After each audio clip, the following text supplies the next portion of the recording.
Eu tenho alguns alunos no meu Face, né? E tem um especificamente, que eu tô marcando ele aqui, que ele sempre foi de esquerda, né?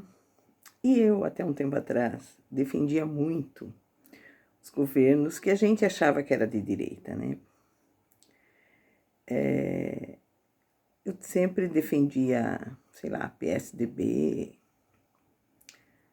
E atualmente eu estou à esquerda, total. E ele acha estranho, né? Porque antes a gente debatia muito, né, sobre política e ele defendia um lado e eu defendia o outro, né? E agora nós estamos do mesmo lado. E ele até falou para mim, professora, comente a sua experiência, porque realmente não é uma coisa assim tão usual, né? E o que aconteceu comigo foi o seguinte: eu venho de uma família de trabalhadores, meus avós, eles adoravam o Getúlio Vargas. E meu pai era militar. Como militar, né, nos anos 60, ele era anticomunismo, né? A gente não podia nem falar a palavra comunista, que já ficava tinha problemas, né? Eu me lembro que uma vez, eu devia ter uns 9, 10 anos, e eu xinguei o cobrador de um ônibus que ficava atormentando a gente, um menino que atormentava a gente, eu xinguei ele de comunista. E a minha irmã contou para o meu pai. Nossa, eu fiquei de castigo, quase apanhei. Que onde já se viu eu falar aquela palavra era proibida no nosso vocabulário. Então eu fui criada com essa ideia. Aí eu me formei engenheira, fui trabalhar numa empresa, pertencia, né, a um grupo de pessoas mais seletos aqui do Brasil, né? Então eu sempre votei a favor aí do governo do PSDB. Desde que eu me conheço por gente, aliás, quando eu era criança teve outros governos que meu pai gostava do Franco Montoro, teve o Quércia, né, quando eu era criança, depois entrou o PSDB. E ficou aí, né? Eu votei na época, votei no Serra, votei no Alckmin. Só que eu saí da indústria e fui trabalhar como professora de física e matemática em escolas do estado. E quando eu cheguei no estado e vi a condição daquelas escolas, gente, o ensino público sucateado, eu falei, gente, eu ajudei a eleger esse governo. Aquilo começou a me trazer sérios problemas de consciência, né? Porque eu via que realmente o governo estadual não valorizava os professores e não dava apoio para o ensino público. A impressão que dava é que eles queriam realmente sucatear o ensino público. Ao mesmo tempo, eu via o governo federal investindo muito em educação, universidades públicas para todo quanto é lado, né? E eu nunca tinha votado no Lula, nem na Dilma, mas, principalmente o governo, os 2 mandatos do Lula, né, foram muito bons para o Brasil. Eu era obrigada a reconhecer isso, né, apesar de eu ser contra, mas eu reconhecia que realmente o Brasil estava indo muito bem naqueles governos, né? Aí começaram as histórias de corrupção, né? E sabe que isso pega muito sério na gente que faz tudo para tentar andar certinho, né? Dentro dos conformes, né? A gente valoriza o dinheiro que a gente ganha e tenta também pagar impostos corretamente e fazer tudo que é necessário, né? Pagar nossas contas. E você vê, né, os políticos pegando dinheiro, desviando, fazendo falcatruas, realmente isso nos deixa muito, muito, muito chateados com a política, né, em geral. Mas eu reconheço que não era o PT, né? O PT eu acho até que ele deu uma visibilidade para essas coisas que antes não tinha. né? Talvez antes não havia tantos escândalos, porque eles engavetavam os processos, né? Com o Lula e a Dilma, eles escolheram na PGR, um procurador que era eleito pelos próprios funcionários, né? Não era a pessoa da confiança deles. E esse cara que eles puseram lá, ele não engavetava processos, tudo vinha à tona, tanto é que começaram a aparecer os grandes esquemas aí de corrupção que antes eram engavetados, né? Mas eu não queria, realmente eu fui a favor do impeachment da Dilma. Na época eu achava que o PT tinha feito realmente, não estava fazendo o papel dele, né? Porque a economia do país, na época da Dilma, estava realmente descambando, né? Hoje eu sei que era boicote que fizeram com ela, né? Mas na época, a impressão que nos dava é que era o PT que não sabia administrar e gerenciar. Então eu fui a favor do impeachment da Dilma, mas quando entrou o Temer, eu vi que aquilo não ia dar certo, né? Uma pessoa muito, muito, muito pior, corrupto, concomunado com os corruptos e corruptores, né? Então aquilo realmente era um horror. Aí quando começaram a se apresentar para as eleições, se apresentou esse cara aí, né, que ganhou as eleições, eu falei, gente, esse cara nunca vai ganhar, imagine. O cara que quer a ditadura de volta. Quem que vai querer a ditadura de volta? Imagine. Nossa, liberdade é muito melhor. Nós estamos no céu, né?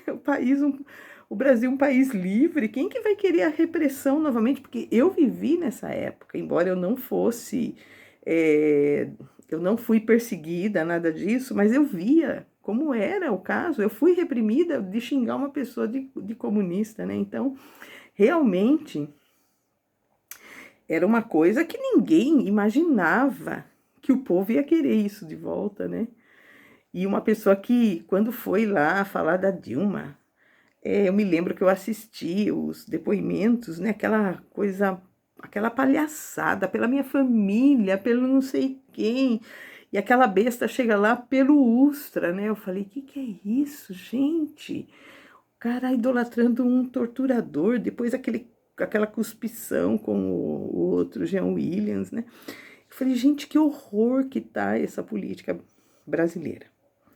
Mas eu jamais achava que ele ia sequer conseguir. Eu achava que ia acontecer a mesma coisa que aconteceu lá com o cabo, não sei o que lá, com esses outros, né, que aparecem aí de paraquedas, né, e acabam pegando alguns votos, mas não tem chance de concorrer.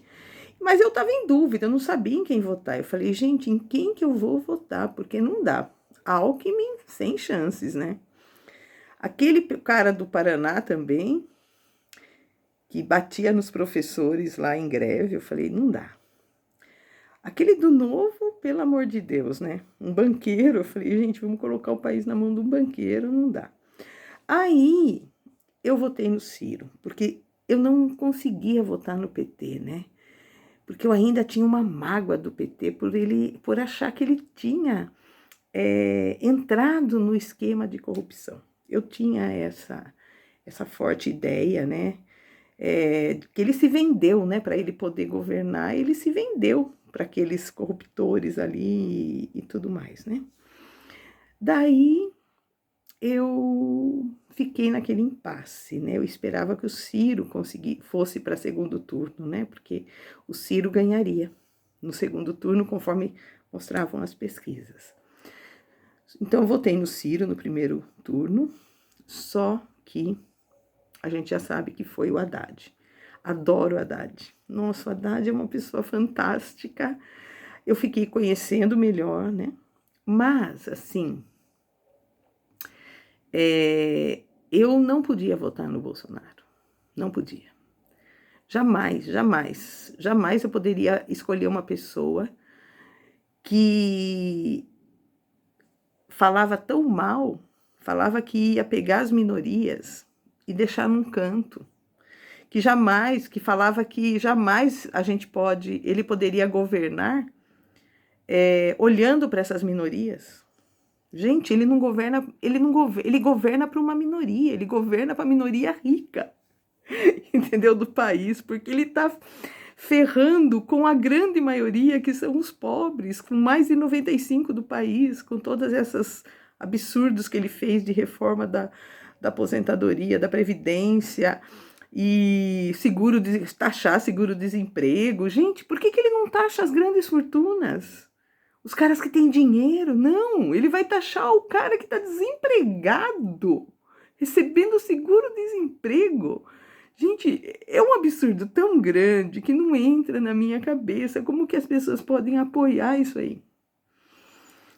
E aí, eu fiquei naquele impasse. Eu falei, vou anular meu voto. Mas eu falei, não vou anular, porque eu preciso me posicionar. Eu não vou ficar nessa. E comecei a pesquisar mais sobre a história do PT. Comecei a ouvir os vídeos que o Lula gravava. Eu via que vinha fake news com um pedacinho do vídeo do Lula, alterado, né? Ele falando um monte de coisa. Eu falava, não é possível que esse homem tenha falado isso. Aí eu buscava o vídeo original e achava.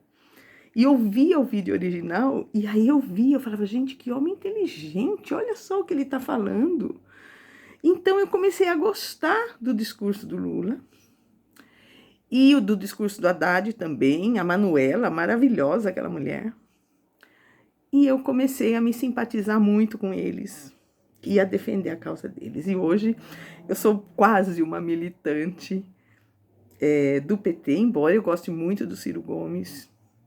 E sério, se tiver Ciro e Lula, eu vou ficar balançada, porque eu gosto muito do Ciro Gomes. Eu gostaria de ver os dois juntos, né? Não sei se é possível, porque eles já tiveram um tempo juntos e não se entenderam. Parece que existe uma briga de egos aí que precisa resolver. Mas eu acho que o jeito para derrotar esse sistema que entrou e que é difícil de derrubar, porque eles têm os poderosos do lado dele e as forças armadas do lado deles. Pode ver que eles não mexem com as forças armadas. Eles fazem reformas, eles tiram direito dos trabalhadores, mas as forças armadas estão intactas. Por quê?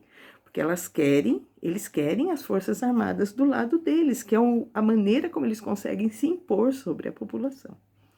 Então, eu acho que para vencer isso que está aí democraticamente, né, que é o que a gente espera, ninguém quer uma revolução, uma guerra nesse país, a gente quer continuar em paz, internamente, externamente, né? Por isso que eu tenho muito medo dessas provocações que eles fazem com a Venezuela e com o pessoal de esquerda. Não tem que ficar. Existe no país quase metade da população é de esquerda. Ele tem que conviver com essa situação e ele tem que governar para todos, inclusive para o pessoal que ele considera que são inimigos deles, que é a esquerda. Ele não tem que acabar com a esquerda. Acabar com a esquerda significa ele matar metade da população brasileira, quase, mais de 30%. Isso é absurdo. Um presidente que pensa assim tinha que ser deposto na hora. Isso é absurdo. Então, gente, essa é a minha história. Pedro, não sei se eu consegui aí responder a sua pergunta, espero que sim. O vídeo ficou um pouco longo, me desculpem. Mas é isso, gente. Uma boa semana para todos. E vamos em frente, né, gente? Todo mundo junto aí, numa boa.